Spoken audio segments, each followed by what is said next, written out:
Tehdään erittäin kiistanalainen ruoka, eli pasta carbonara, mutta se on mökkiversio tänään. Koska se tehdään grillimakkarasta.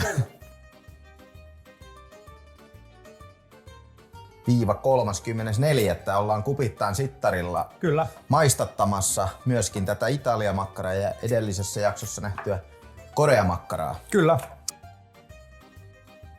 Luulen, nää rupee olemaan aika... Ne on aika hyvän näköisiä. Onks pasta? No ne on ihan täydellisiä. Oh. Kato, kun pitää tommosen äänen oikein, että Joo, ne on niinku... kolisee. Ne on timankia. Mutta mikki on tuossa. Pistetään toi sinne ja sit se on enää lautasta vaille valmis. Pikku torni toho. Mä ensin sanoin, että se on vaan mainos. Kyllä. Onhan se. On se kyllä. Menis kyllä itellä väärä raha. Tiedätkö, että jos sä oot jossain Menis. rantabaarissa istuisit Italiassa muutama Aperol Spritz ja ehkä Navas ja sit tois tämmösen pöytään, niin meikäläinen vettäis hymyyn huulille. Ihan viimeisen päälle. Seuraavan videon pari. Kyllä. Se on moro!